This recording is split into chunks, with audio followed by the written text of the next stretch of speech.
My name is Rich Schmidt. I'm here with Thomas Houseman. We're at Anne Amie Vineyards just outside Carlton. It's June 19th, 2018, and we're going to start, Thomas, by asking you why wine? Well, it's interesting because, wine was never something that was part of my household. Wine was never something that was part of my culture. I grew up in the South, so, it's a sweet tea culture. But it's interesting, when I was in, I don't even know what it was. We were living in Virginia, and my parents, I just remember we were in a store, and my parents were doing whatever they do, and I was wandering around as a kid, bored, and there was a home winemaking kit. This is the 70s. When home winemaking and macrame and all that kind of stuff. Everybody did stuff at home. It probably had home cheese making kits and whatever. And I wasn't that old. I was maybe third grade.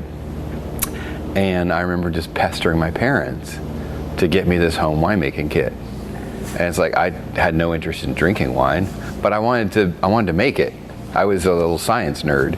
So to their credit, they bought me this home winemaking kit, which basically was packets of bread yeast and an airlock that you put in a bottle. And this is in Virginia, in my parents' basement. I made Welch's grape juice wine and an orange juice concentrate wine that I'm sure today would be absolutely delicious if we had aged them, but we didn't, and I don't even remember drinking them. I'm sure they were hooch. And that just kind of went away. It was just something that I was interested in as a kid. And then, flash forward through all the stuff that happens in your life. And I ended up in California. I was going to school to be a dance major, and I was in the library researching Ezra Pound. And I'm back trying to find any books possible about Ezra Pound in a library. And generally, Ezra Pound books, if you're ever in a library, are hidden somewhere where nobody can find them. So I'm digging through, and all of a sudden I come across this giant tome, and that's the beauty of libraries and bookstores in general, is that you never know what you're going to find. So I open this thing up, and it's this British manual on how to make wine, and it's the British will make wine out of anything. Let's just leave it at that. So I'm maybe, at this point, I'm maybe 18, 19 years old. Once again, still not really, never really been in a winery, never tasted wine for real. But, as a 19-year-old, I'm interested in fermenting things and making alcohol. So I get this book, I check it out, and I start making wine out of the things that the British are suggesting. So I made kiwi wine, I made pomegranate wine, I made banana wine. Never make banana wine. It is as awful as it sounds. It is slimy, it's disgusting. Pomegranate wine, not so bad. But anyway, I was living in the San Joaquin Valley, so for me, I could get fruit for free. Sure. And I made wine. It was fun. It was, once again, I got to drink it, which was free as a college student. Free is great. But it was more about the fermentation process. So basically, we can just jump forward again, because I was a dancer at that point. I went to New York, I danced professionally, I traveled around the world. And when I was traveling as a dancer, basically the way it works is you travel one place, you do a show, you starve all day long, you dance. At the end of the time you're dancing, you haven't eaten maybe since breakfast. You go to a reception for whoever has sponsored the show. Mm-hmm. And at that point, you're standing around with a bunch of people in suits and dresses, and there's food and wine, and you're trying really hard to not wolf stuff down because you haven't eaten in 12 hours, and drink a little bit of wine and talk to people. So basically, that was when I first came into contact with wine that was tasty. And I remember standing around, with a glass of wine, trying really hard not to slurp it down and eat everything that was there. But I came into contact with it. And Is this getting too long for you, by the way? No, Okay. there's no such thing as too long. Okay. So what ended up happening, so the way that for me as a winemaker started was equally as weird. So I had the man who was our lighting director for the dance company I was working for was an avid home brewer, and he lived in New York. So if you know anything about New York apartments are very small.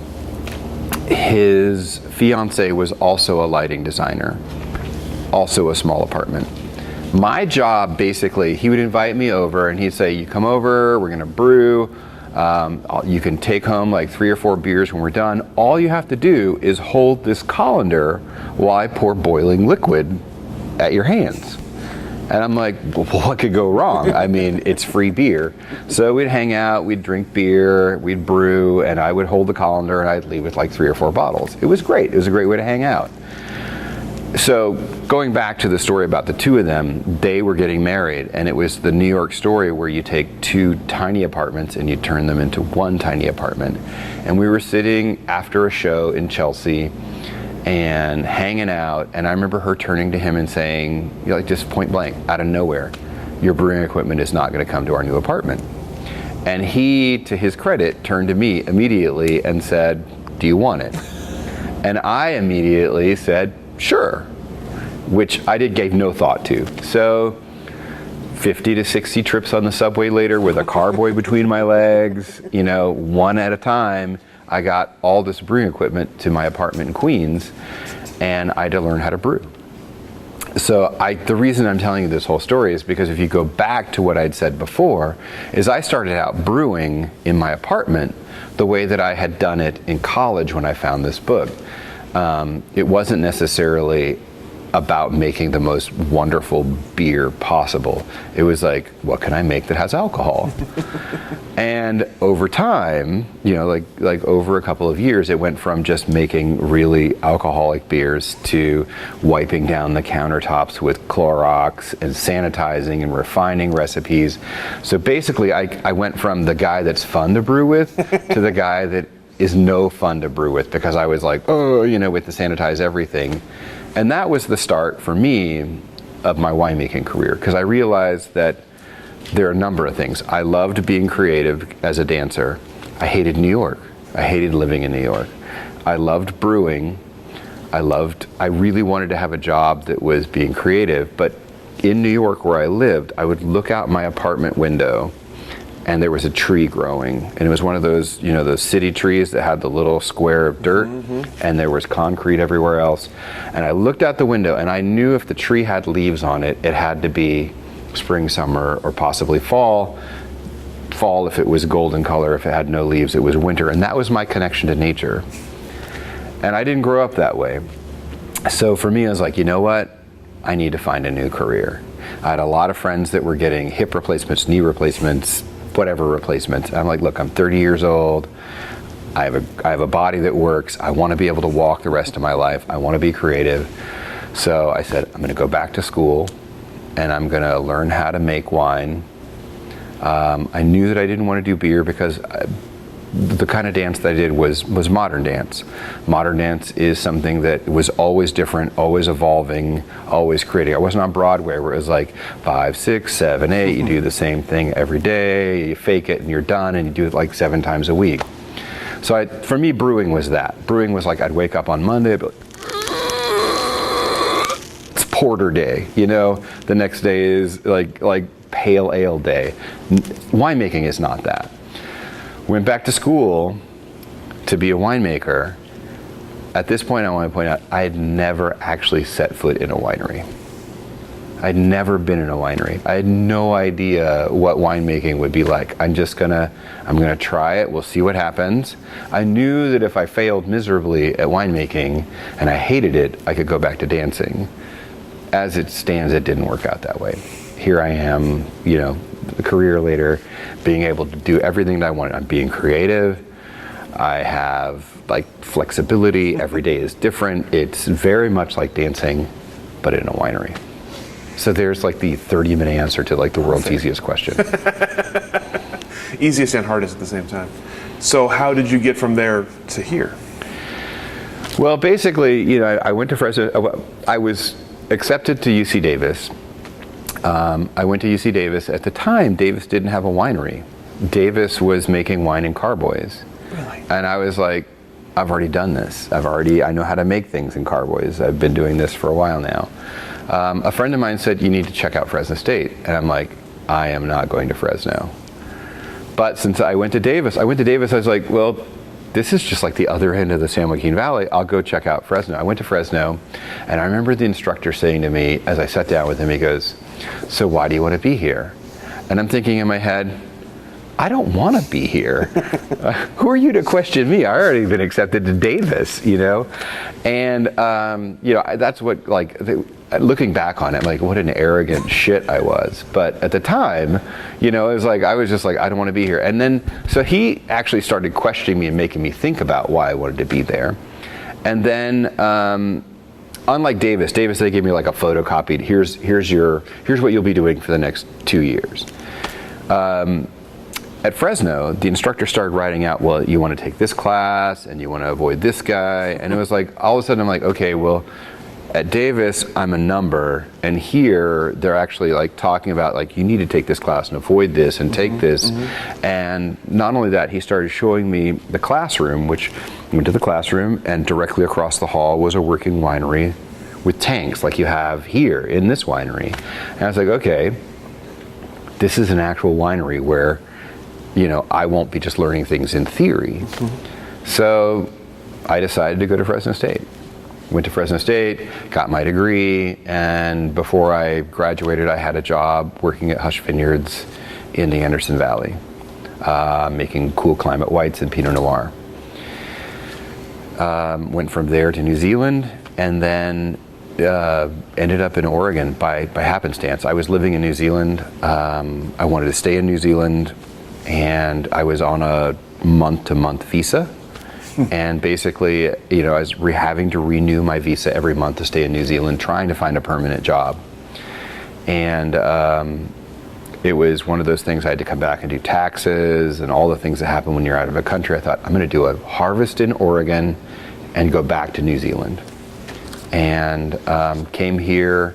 There was an opening for an assistant winemaker job at Ponzi Vineyards.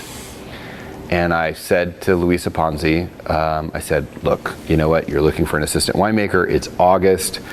I'm looking for a harvest position. Hire me as a harvest winemaker, a harvest assistant winemaker. I'll get you through the vintage. And then if it works out, we can talk about me staying. And if it doesn't, I go back to New Zealand.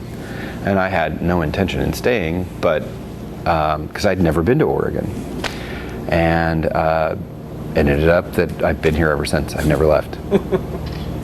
When you were in New Zealand and decided to do a harvest, why did you choose Oregon then? As anybody that knows Oregon and New Zealand, we have an incredible connection between those two places. People go back and forth between those two regions all the time. And once again, I'd never been here. I'd never seen it. I didn't taste the wines. So for me, it was just one of those things that I took it on the advice of the people that I'd been working for in Oregon, in New Zealand, that Oregon was a place to go and at least do a vintage. So once you got to Ponzi and you decided to stick around Ponzi a little while, what happened next? What happened to get you to stay, and what happened to get you to Anne Amie?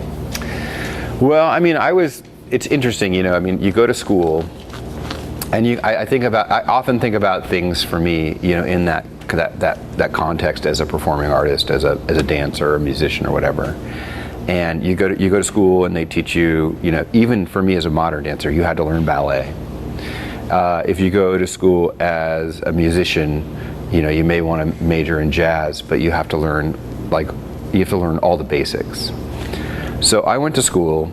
And in school, as a winemaker, they teach you how to make wine cleanly and safely.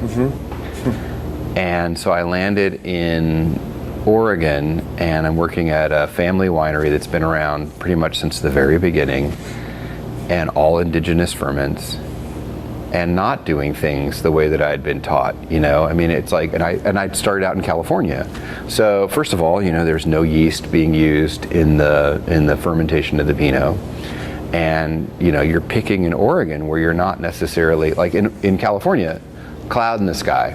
All of a sudden you've got every farmer calling that you have to pick because there's clouds and it's gonna rain and the bees are eating the grapes.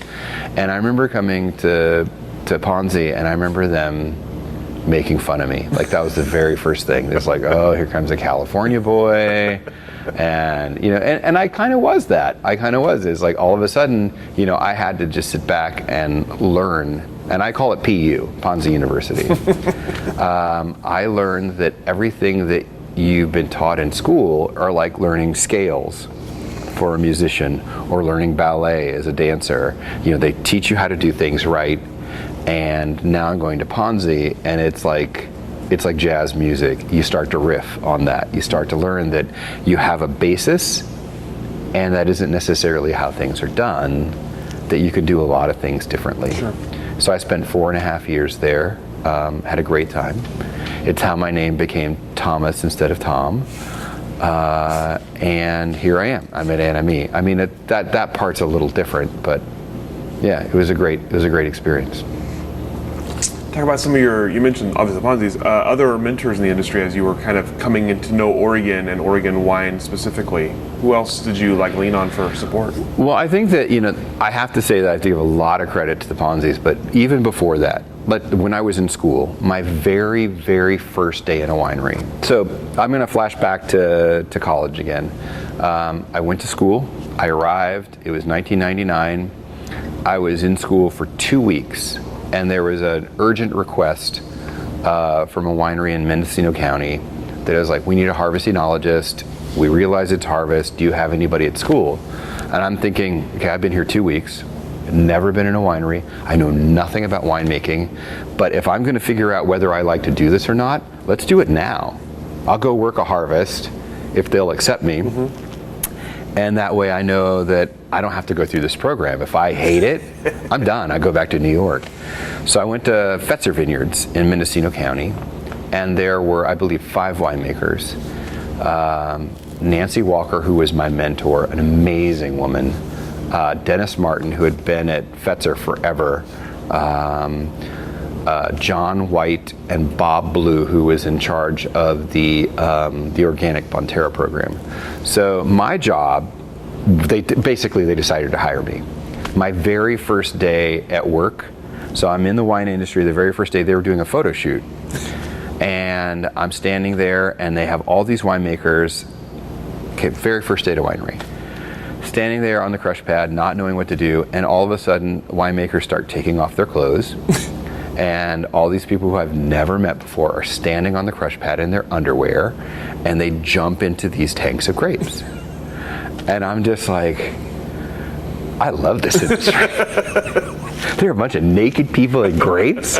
This is what I'm going to start doing. And my job, once they got out after the photo shoot, was to take all these winemakers who I'd never met before and hose the grapes out of their underwear.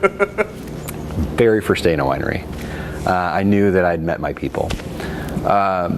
Aside from that, they're all very talented winemakers. Nancy Walker took me under her wing, and I worked with her. But the cool part for me, and this is from the very beginning before I'd ever really done anything, is that I was working with 5 different winemakers. Each one of them had a different program in Fetzer. Each one of them came to me because I was in charge of the tanks and making sure that everything, I was a liaison between the winemakers and the cellar. Mm-hmm. But what I saw was, from the very beginning, is there's not one way to make wine.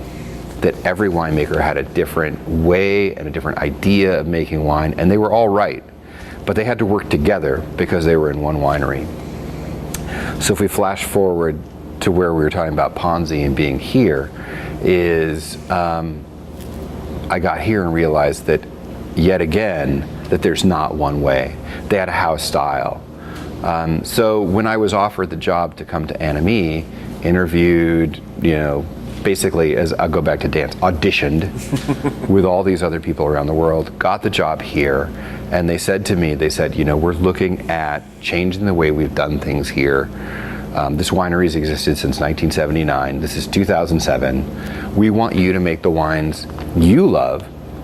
We want to go from being 35% estate to being 100% estate, and we will figure out a way to sell the wines that you love. So I was given an opportunity that probably most winemakers don't have, which is to come into an established winery, plant a bunch of vineyards, plant a bunch of things you like, make the wines you love, and then they'll figure it out. So here we are. It's pretty amazing. What, 10 years, 11 years later? Was there a point at which you decided or felt you were ready to be a winemaker, not just an assistant and not just part of a team, but like to have your name on that part of the business? Well, I think we all come into it early thinking that we want to be there at some point. I do remember being in school, and I remember like sitting out on the crush pad with all the other students late at night during harvest and talking about what we wanted. And I remember all these students talking about, oh, well, I want to be here. I want to be in Napa. I want my own label. And it came around to my turn, and I said, I want to be a consultant. I want to be a flying winemaker. Obviously, I'm not there, but my goal has never been to have my name on a label or to have my own winery. Mm-hmm. I've always been more interested in making wines for somebody else, or being helpful, instrumental in making better wines. I mean, I would much rather be behind the scenes than have my own brand. There's no desire there for me to have my own label. Sure. Just not who I am. You talked a little bit earlier about no right way to make wine, or no one right way to make wine. I'm curious at how you've developed your winemaking philosophy and how you would describe your winemaking philosophy today. Well, I think I'm like Sally from Harry Met Sally. I'm the worst kind of winemaker. I'm a low maintenance. I consider myself a low maintenance winemaker, but I'm a high maintenance winemaker. I'm both. I like to say that I like to stay hands off. I very much have inherited the indigenous winemaking from my days at Ponzi, but I'm also a bit of a control freak. So, I'm there constantly looking and monitoring, and there's a lot that goes in the background. So I don't know if I've answered that question very well, but. No, that's perfect. Yeah. That's perfect. I'm curious because when we talk about winemaking philosophy, some people are hands-off, some people are hands-on, some people are, it's all in the vineyard, some people are, I can do it after the fact. It's always curious to see where people lie in the, where does great wine come from? I think that if I wish I had my tasting book with me. I mean, I spend more time than anybody else, I think, tasting and blending and fussing, and I don't know. It's like I'm definitely hands off as far as wanting to let the vineyard show, mm-hmm. but I'm definitely hands on in that my idea of, and I think this actually goes back to everybody that I've worked with, is that if you think about a blend for me, I think the blend is like the highest. Is like the most refined thing about winemaking. It's really easy to say, I'm going to put it out there and this is a single vineyard, but is that the best tasting wine you could make? Could you take that single vineyard and put a little bit of this and a little bit of this? It's like making a recipe. You can say this fish tastes great. This is the best fish you could ever have. It's the freshest, nicest fish. But does that mean that if you don't put any seasoning on it at all, it's going to be any better than if you put a tiny bit of seasoning? For me, it's the same way with winemaking. I think that blends are always the most complex thing you can have, and I'm always working at kind of tweaking and refining and writing notes down and looking at them later and coming back to them. At the same time, trying to also let the vineyard show. Sure. Once again, I'm Sally. You can be high maintenance and low maintenance at the same time. I get it. I think it's the best type. Yeah. I'm curious about Anne Amie. Obviously, you said it started in 1979 at Chateau Benoit, and curious how it sort of navigated its own history in terms of How has Anne Amie built its own legacy while also kind of honoring the history of that's come before it? Well, I think I think it's interesting. It's hard for me having come in and done such a drastic U-turn. The Benoits came in 1979 and selected this site here in the Yamhill Carlton AVA, and I try to go back. It's like, what was 1979 like as a wine industry in Oregon? We can't come into the context we're in right now, where we have hundreds of wineries and we have a community. I'm guessing, there were a handful of wineries in 1979. Let's say 24, to be probably pretty honest. People were sharing things. People were probably taking cuttings from one another.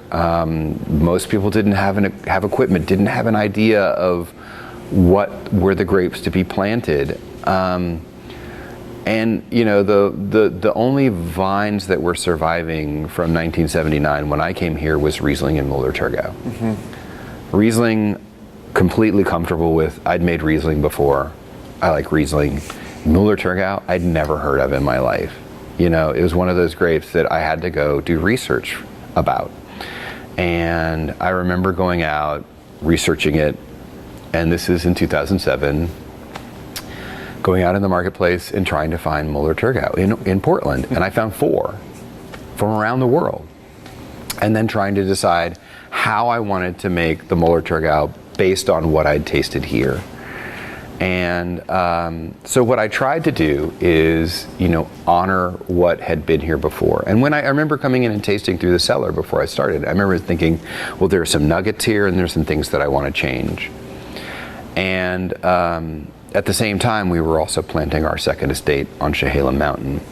And so, I came in blind trying to figure out what works here and what do we want to plant.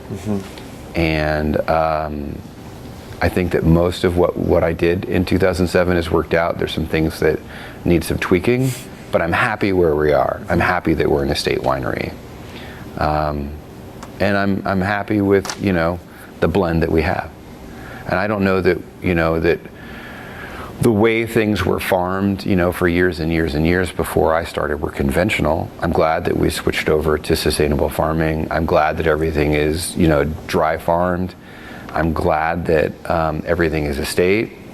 And I hope that I've been able to carry on some of the things, that there's a common thread. But I think that there needed to be a huge adjustment when I started. Do you know what caused, why when you were hired and you were told they were going to do a U-turn and they were going to go to all estate and they were going to change all these things up, do you know what had prompted that?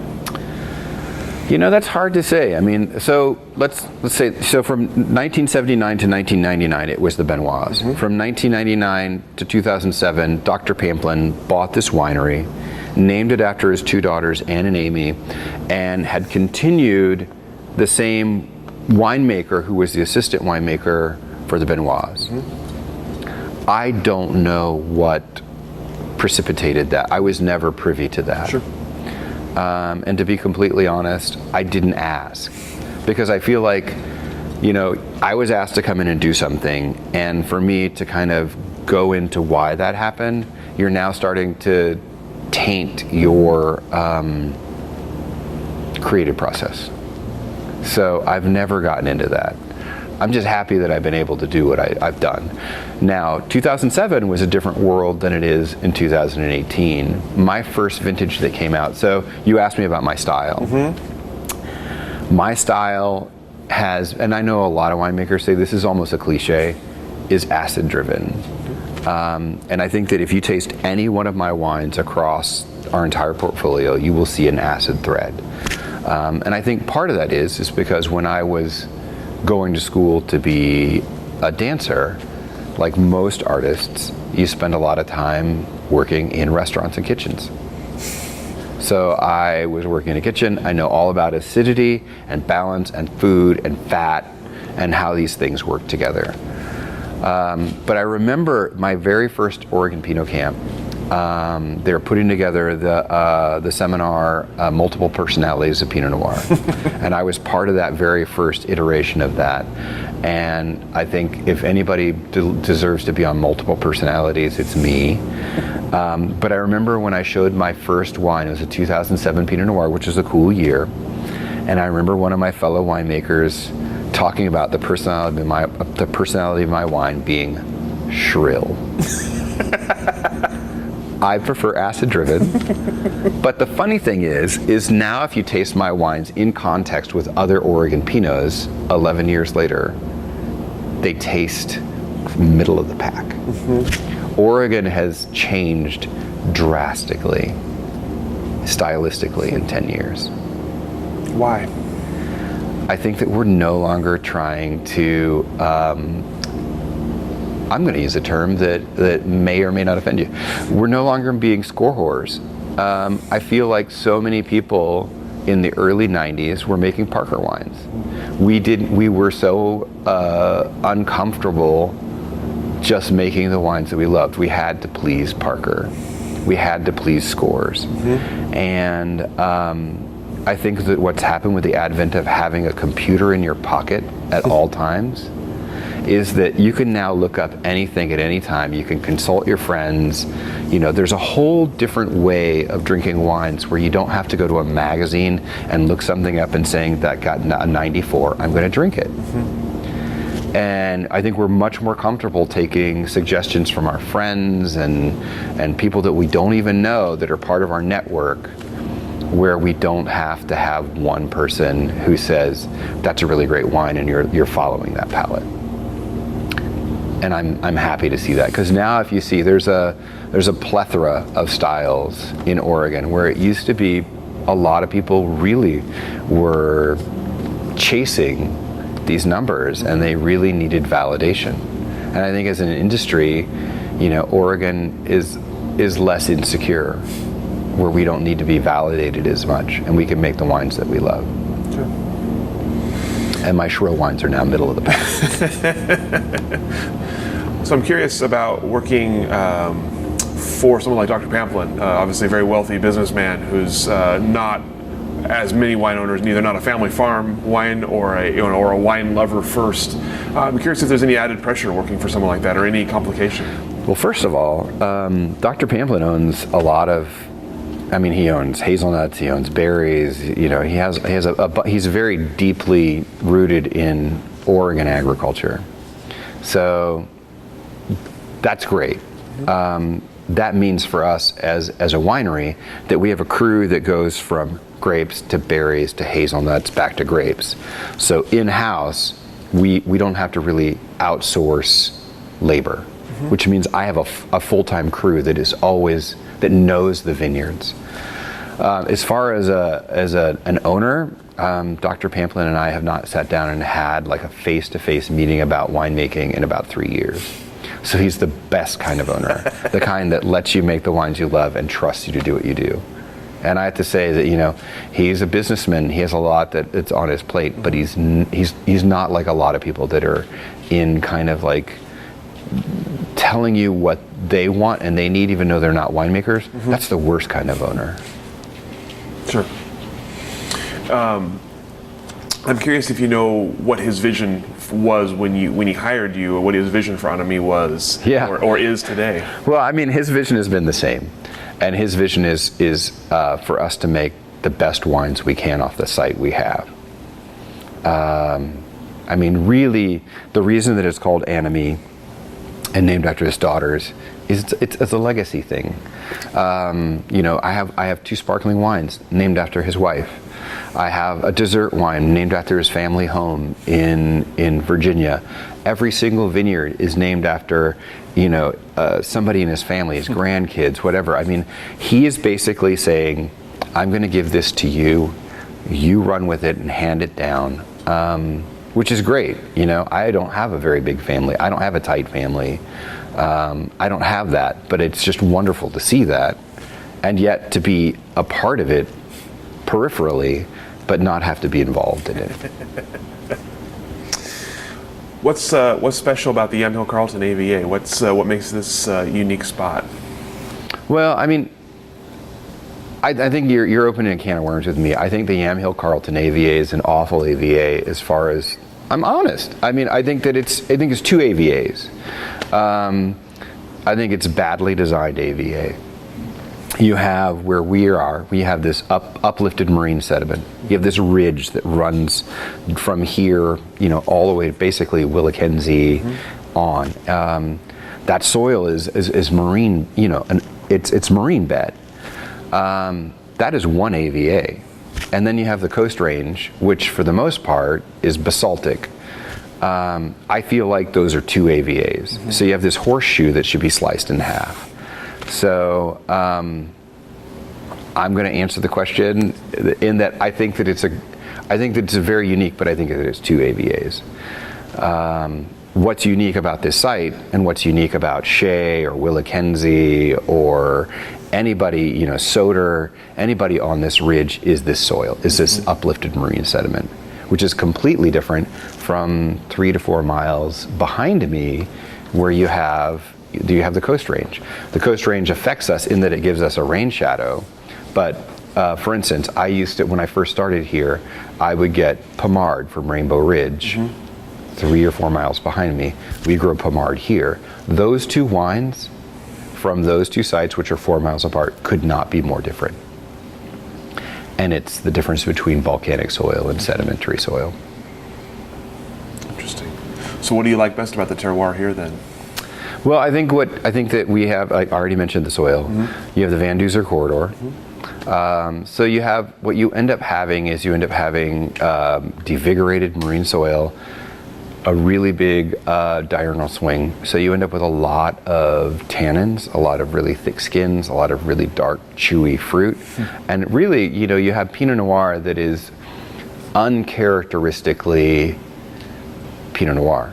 I mean, Pinot Noir is known as being light and bright and delicate. And you can make, I mean, if you wanted to, you could make huge monolithic wines from Yamhill Carlton. Sure. Really, the task here is restraining those tannins and making something delicate. You mentioned earlier the idea of kind of something new every day here and appealing to your creative side. I'm curious if there's a favorite part of the year or a favorite part of your job that really appeals to you the most. Well, I think I'm going to go back to dancing again. Okay. The beauty of dancing was that you'd spend most of your life in a theater or a rehearsal space, and you were focused on what you were doing. And then there's a very small amount of your time where you're actually performing.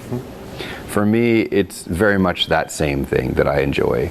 Most of my life, I'm focused, I'm in the winery, I am winemaking, I'm in shorts, I'm in a t-shirt, I'm in boots. It's just like rehearsing. And then you go out for a very small period of time and you're out on the road and you're showing your wines and you get to taste a finished wine. I mean, as a winemaker, we rarely get to taste finished wines. I'm always 1, 2, 3 years in the future trying to figure out what things are going to be like.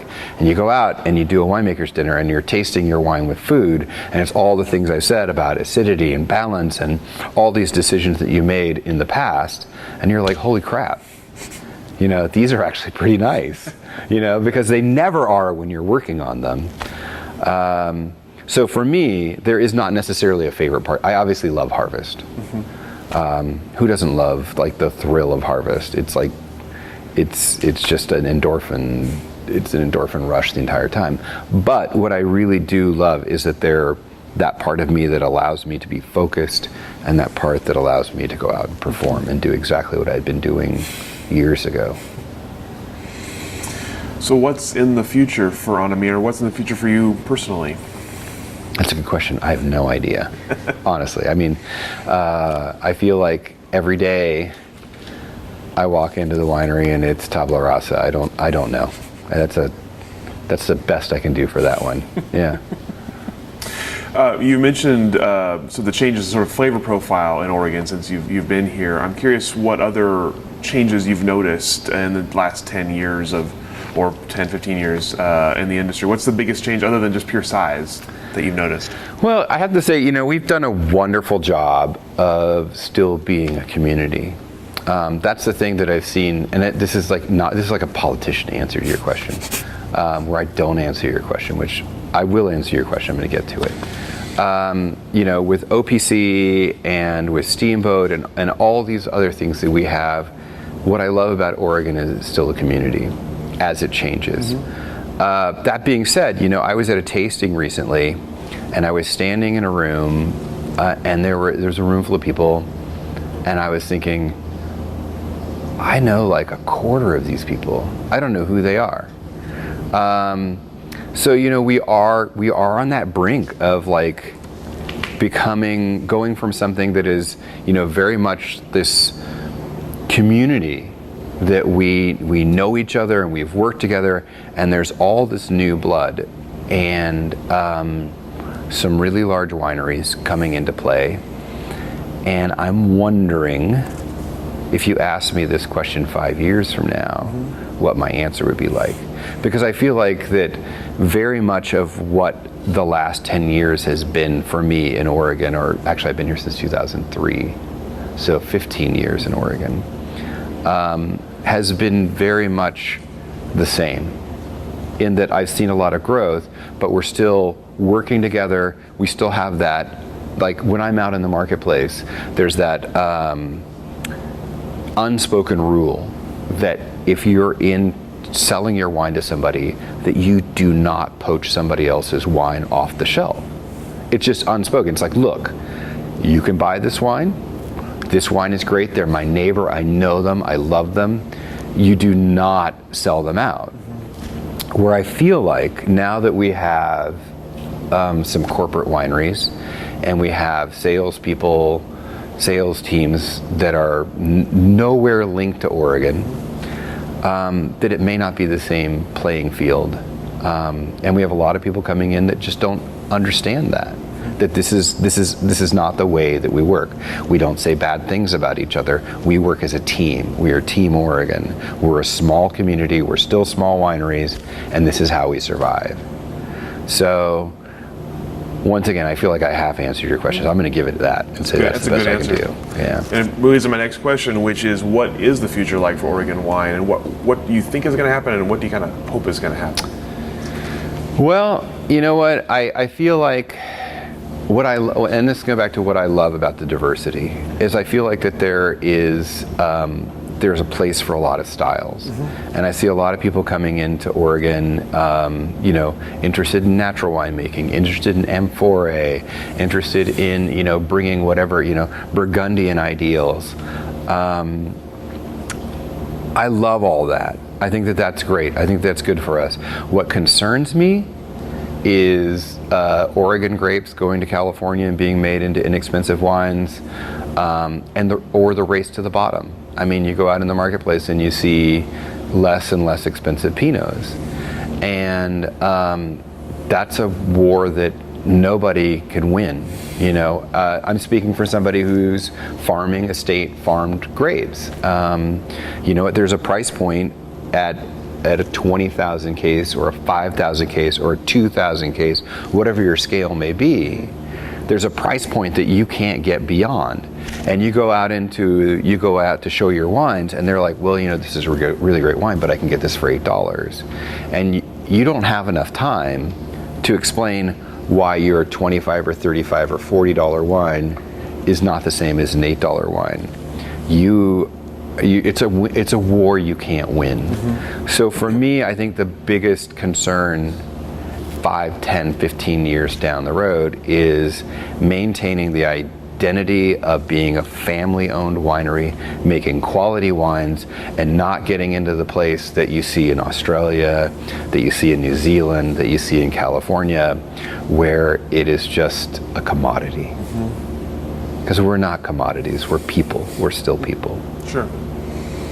Do you foresee the growth that's going through right now in terms of number of wineries, number of vineyards, amount of wine? Do you see that continuing? Do you see a slowing down on the horizon? I think that it's only the tip of the iceberg. I think that if you, and I'm not an accountant. I've made that quite clear. I'm a modern dancer. I think that, but if you're a number cruncher, I think the reason that you see so many people coming into Oregon is because they're looking at price of land, which is very cheap, relatively speaking, compared to California, and then the price point of the wines that are being sold. So we're a bargain. We're bargain shopping at the moment, where you have these people with large amount of resources that can come in. So it is definitely changing. And it's just, I can't see that, we have a lot of land still available to develop. There are a lot of places in the valley we haven't explored for planting grapes. And most people in the world that drink our wines, they don't know the difference between Yamhill Carlton or Ribbon Ridge or any of these other sub-AVAs. You're lucky if they know Willamette Valley. And you're even, well, actually it isn't as bad. Most people can get Oregon and Washington, but a lot of them still get those confused. Yeah. Speaking personally, I'm curious if there's anything that you're looking to try differently, a new approach or a new grape or anything like that, or if it's just kind of honing what you're already doing.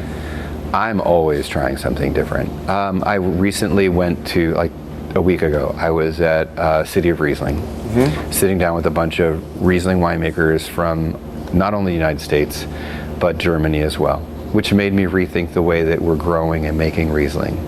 That's probably the first thing that's going to happen, like right away. I guess the second thing is, we're growing Gamay. I'm now, 3 vintages into Gamay.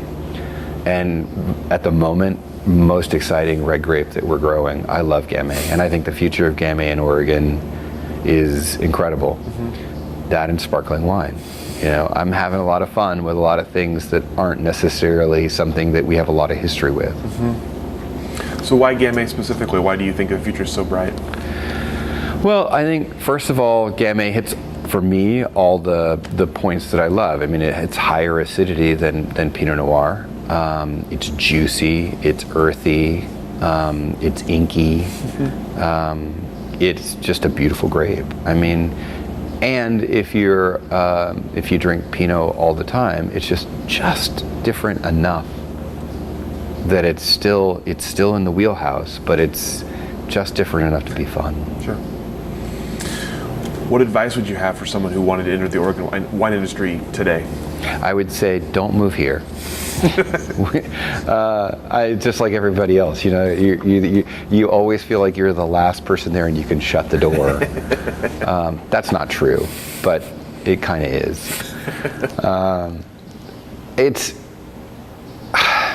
I think that the biggest thing for me, and I'm going to go back to like coming here accidentally, is to be open. We all come in to whatever we're doing, whatever kind of preconceived ideas about what we want, what we need. And had I left school thinking that everything had to be made safely and inoculated and cleanly, I'd be making really clean, wonderful wines. I might be still making Zinfandel. But I'd be a very different person, a very different winemaker. And I think that there are a lot of people that we can learn from. I mean, we still have some of these founders, they're still alive. They're still making wine, they're still vibrant, they still have ideas. And then you have the people that learn from them. And then you have people like me that have come in later. And I think that for all the new people that are here, we've had a string of really, really easy, like lob it over the plate. Even some of them have been more like t-ball, where they're actually sitting there. I mean, it's been really difficult to make bad wines, but it's Oregon, and it's inevitable that we're going to have a difficult vintage. And if you've come in here in the last couple of years and you've been making wines and it's been really easy, when that vintage hits, when we get it again, you're going to need to turn to those people that have been here for 30 or 40 years because they've seen it before. And don't be arrogant enough to think that you have it. Learn from them, listen from them, and listen to the community that's been here. Because that is the value of Oregon. It's like the Borg, it's a shared community of ideas. all the questions that I have prepared for you. Is there anything else that I should have asked? Anything else you'd like to mention here at the end? Nope, I'm good. All right. Well, thank you so much for your time. Really Thank you, guys. appreciate it. Great answers. Yeah.